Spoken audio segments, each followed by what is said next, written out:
In the quiet hum of Stockholm, Sweden, in 1954, a little girl named Barbro Karlen was born into a seemingly ordinary family. Her early years were marked not by joy and discovery, but by something far more troubling, a shadow of terror that seemed to follow her wherever she went. From the moment she could speak, Barbro insisted that her name was not Barbro. She couldn't explain why, but every time someone called her by that name, she would freeze with a sense of dread. "My name is not Barbro," she told her parents. "My name is Anne." At first, her family brushed it off as a childish phase, but Barbro's aversion to her own name deepened. She had nightmares, vivid, harrowing visions of being hunted, of hiding in tight spaces, of wearing clothes she didn't recognize. In one recurring dream, she was pulled from a small attic room and dragged away by strangers in uniforms. The dreams came in waves, always dark, always real. Barbro also began to write, obsessively. By the age of 2, she was composing poetry far beyond her years. Her words spoke of pain, injustice, captivity, and silence. When her poems were published in Sweden, literary critics were astonished. How could a toddler write with such clarity and such sorrow? Her parents, deeply concerned, sought medical advice. Psychologists, psychiatrists, even spiritual counselors were consulted. But no one had answers, and Barbro was too young to explain what she felt. Only that it wasn't make-believe. At school, she stood apart from the other children, not just because of her precocious intelligence, but because of her deep sense of alienation. She once told her teacher, "You don't understand. I have already lived before." Her drawings were not of sunshine and flowers. They were of dark rooms, heavy boots, and eyes peering through slats, and always the name Anne. As Barbro grew older, the fragments began to take shape. She began speaking of a city she had never visited, Amsterdam. She described in stunning detail a tall, narrow building with steep stairs and a hidden room behind a bookcase. She spoke of a diary, a war, a sense of always being watched. When her mother tried to correct her, "No, Barbro, you've never been to Amsterdam," the girl would shake her head and whisper, "But I remember." And then, the memory that shook them all. One day, during a seemingly normal family outing, Barbro's parents took her on a spontaneous trip to Amsterdam, a vacation destination chosen at random, they thought. Barbro became visibly distressed as the plane approached the city. She trembled, clutched her seat, and whispered, "Please, I don't want to go back there." They assumed she was merely afraid of flying. But when they arrived and began to tour the city, Barbro fell silent. Her eyes scanned the buildings as if recognizing an old nightmare. Then, in the middle of the day, without a map or guide, she stopped in front of a house on Prinsengracht 263. "This is where I lived," she said quietly. Her parents, puzzled, followed her up the steps. The house was unremarkable to them, but Barbro was frozen. She refused to enter. "I can't go inside," she whispered. "They'll find me again." Her mother gently encouraged her, unaware that this address was the Anne Frank house, the very place where the young Jewish diarist hid from the Nazis before being captured and sent to her death. Barbro had never read the diary. She didn't even know who Anne Frank was. but something in her soul did. The moment outside the Anne Frank house left Barbro's parents shaken. They had never told her about Anne Frank. She hadn't studied the Holocaust in school. And yet, standing on the steps of Prinsengracht 263, she wept as though returning to the scene of her own death. Her parents later confessed that this trip had changed everything. What they had dismissed as childhood imagination was now something else. Something they couldn't explain, but couldn't deny. Back in Sweden, Barbro became more withdrawn. Her dreams intensified. She began to write about a girl taken away in the middle of the night, about being torn from her family, about the terror of trains, the burning smell in the air, and the silence that followed. At 12 years old, she confided in a teacher, explaining that she remembered being hunted for who she was. When asked how she knew these things, she said softly, "Because I was Anne. I remember being Anne." But how could this be? Her parents, unsure whether to seek medical help or spiritual guidance, turned to a family friend who was a historian. He encouraged them to research Anne Frank's life and to see if there were connections between Barbro's memories and the historical record. What they found was unnerving.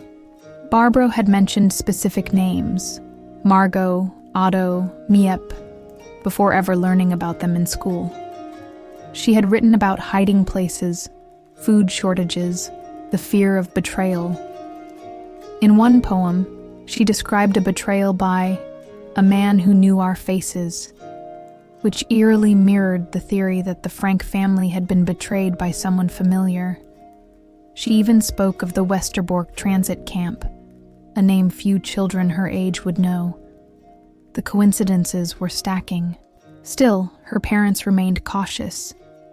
They didn't want to sensationalize their daughter's trauma. They feared what publicity might do to her delicate mental health. So they kept it all private, until Barbro was old enough to decide how much of her story to tell. As a teenager, Barbro attempted to live a normal life, but the memories lingered. Her emotional maturity baffled adults.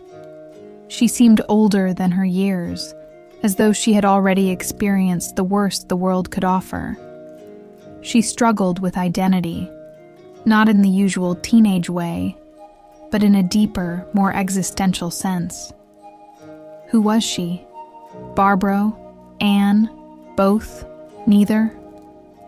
She often said she felt split in two. One part trapped in the past, the other trying desperately to exist in the present. Crowds made her anxious. Uniforms terrified her. She refused to visit museums with Holocaust exhibits. Not because they bored her, but because she claimed they felt too familiar.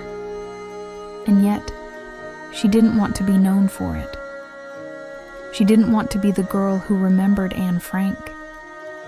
"I am not here to prove anything," she said in an interview years later. "I am here to live my life." Still, that life remained haunted. She developed a powerful sense of justice. She was outspoken about prejudice, cruelty, and historical amnesia.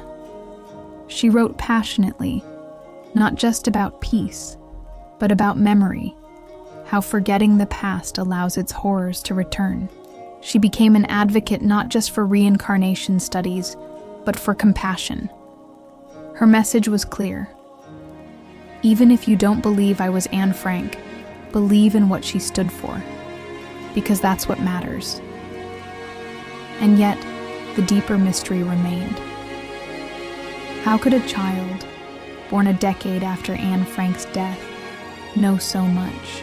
By the time Barbro Karlen reached adulthood, the memories that had once tormented her began to soften. They no longer arrived in violent dreams, but in quiet moments, a scent, a phrase, a photograph that stirred something unspeakable inside her. She had learned not to forget, but to live alongside the memories, to carry them with care.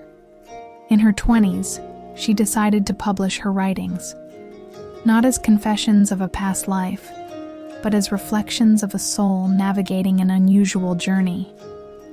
Her poetry touched on themes of exile, persecution, longing, and forgiveness. Though she rarely mentioned Anne Frank by name, readers sensed a deeper truth within her words, a voice older than her years, echoing through lines that felt both ancient and immediate. When asked directly in later interviews if she believed she was Anne Frank reincarnated, Barbro responded not with certainty, but with humility. "It's not about proving anything," she said. "What matters is the message, that hate destroys, that love endures, and that perhaps the soul remembers what the world forgets." She began speaking at conferences on reincarnation, spirituality, and memory. Her calm presence and poetic insight earned her both admirers and skeptics. Scientists questioned the validity of her memories, arguing that details of Anne Frank's life were widely known. But Barbro's recollections had begun well before she was exposed to books, films, or even the famous diary. What unnerved some was not just what she remembered, but how she remembered. She didn't recite facts. She felt emotions. She didn't quote passages. She grieved moments. One researcher noted, "Barbro speaks not as a historian, but as someone mourning a family she once lost." Through the years, her story was picked up by writers and reincarnation researchers. Though she never sought publicity, her case became one of the most referenced in discussions about past life memory, especially those involving children. She remained a private person, living quietly in Sweden, far from media noise. And yet, something about her presence lingered. Those who met her often described the same feeling, an overwhelming sense of calm, mixed with a kind of sorrow, as though she had already endured more than one lifetime's worth of pain. In her later years, Barbro spoke less about Anne Frank and more about spiritual responsibility. She believed that reincarnation, if true, was not about spectacle, but about healing. About learning the lessons we failed to grasp in our previous lives. She encouraged people to reflect on the threads that tie their pain, passions, and fears together. "Maybe we've been here before," she would say. "And maybe we're here again, because we didn't get it right the first time." When she died, her passing was quiet, just like her life. There were no headlines, no ceremonies, but those who had followed her journey knew something extraordinary had left the world that day. Today, Barbro Karlen remains a mystery. To some, she was a poet with a vivid imagination. To others, she was proof that memory transcends the brain, that the soul carries its own archives, written not in ink, but in experience. But to those who heard her speak, who read her words, and felt the gravity of her story, one thing is certain. She remembered, and in that memory, she reminded us all that even across lifetimes, even through the veil of death and birth, truth can find its way back, not to be proven, but simply to be heard.